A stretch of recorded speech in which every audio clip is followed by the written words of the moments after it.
2 दशक तक पूर्वांचल की राजनीति में दखल रखने वाले पूर्व मंत्री अमरमणि त्रिपाठी अपनी पत्नी मधुमणि के साथ रिहा हो गए।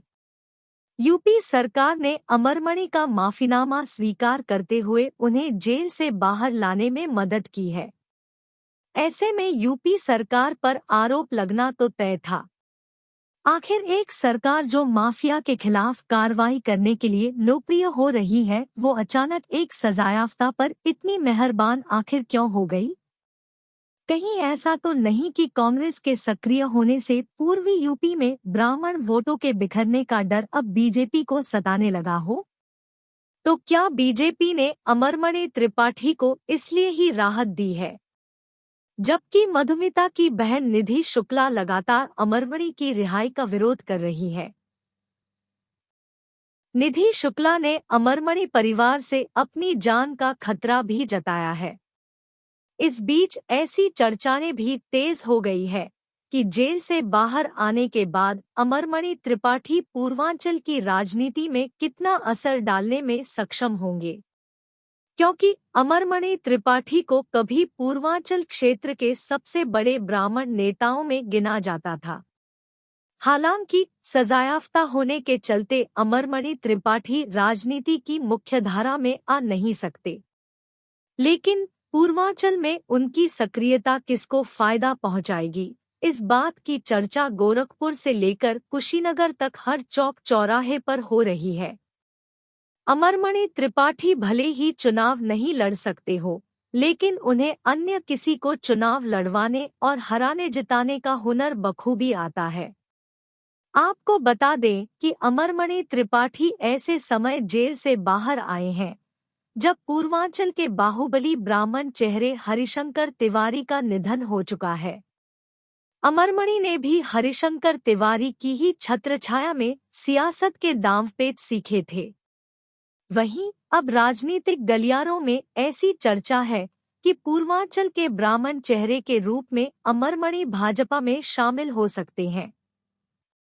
बीजेपी की ओर से अभी तक कोई ऐसा संकेत भी नहीं मिला है कि वह अमरमणि को पार्टी में शामिल करने जा रहे हैं। हालांकि ऐसी चर्चाएं हैं कि अमरमणि त्रिपाठी के पुत्र अमनमणि लगातार बीजेपी नेताओं के संपर्क में बन हुए हैं। तो वहीं अब राजनीतिक गलियों में इस बात की भी चर्चा जोरों पर है कि जेल से रिहा होने के बाद अमरमणि त्रिपाठी भविष्य के चुनावों में बीजेपी के लिए किस तरह कारगर साबित हो सकते हैं। एक दौर था जब अमरमणि मुलायम सिंह यादव, कल्याण सिंह और बसपा प्रमुख मायावती के खास हुआ करते थे। उस वक्त पूर्वांचल की सियासत में अमरमणि की तूती बोलती थी, लेकिन 20 साल बाद भी क्या पूर्वांचल की सियासत में अमरमणि त्रिपाठी की फिर से वही तूती बोल सकेगी? ब्राह्मण वर्सेस ठाकुरों का राजनीति का केंद्र गोरखपुर रहा है। गोरखपुर में वर्चस्व की लड़ाई भी इसलिए खास है क्योंकि यहाँ दर्जनों हत्याएं हुई है। हरिशंकर तिवारी करीब 4 दशकों तक ब्राह्मणों का मोर्चा संभाले हुए थे।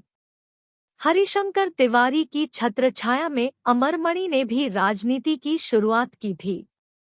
2.5 दशक से अधिक की सक्रिय राजनीति में अमरमणि त्रिपाठी का दखल और असर हर दल में रहा था।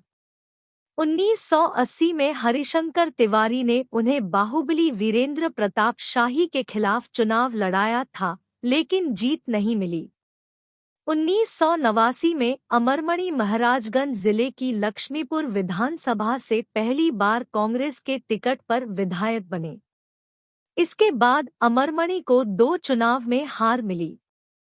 साल 1996 में कांग्रेस के टिकट पर दोबारा विधायक बने और कल्याण सिंह के समर्थन में गए। इसके बाद लोकतांत्रिक कांग्रेस का हिस्सा बन गए। इसका इनाम उन्हें बीजेपी सरकार में मंत्री के तौर पर मिला। 2002 में अमरमणि बीएसपी से चुनाव लड़े और जीते, लेकिन मधुमिता हत्याकांड में नाम आने के बाद उन्हें जेल जाना पड़ा था। हालांकि अमरमणि त्रिपाठी शांत नहीं बैठे, उन्होंने सपा के टिकट पर 2007 में चुनाव लड़ा और जीत दर्ज कराई। लेकिन मधुमिता के हत्या में आजीवन कारावास की सजा होने के बाद उनकी विधायकी चली गई थी। पूर्वांचल में ब्राह्मण नेता के रूप में उभरे अमरमणि के लिए फिलहाल पुरानी जमीन पाना आसान नहीं है। अमरमणि ब्राह्मण की ही हत्या में सजायाफ्ता रहे हैं। तो वही विपक्ष की राजनीति का एजेंडा अब बदल चुका है। बीजेपी ने पूर्वांचल में पहले ही ब्राह्मण चेहरे तैयार करने शुरू कर दिए हैं।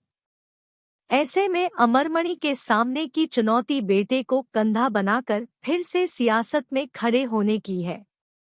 वहीं पत्नी की हत्या के आरोप में जेल जा चुके बेटे अमरमणि का भी दामन दागदार है।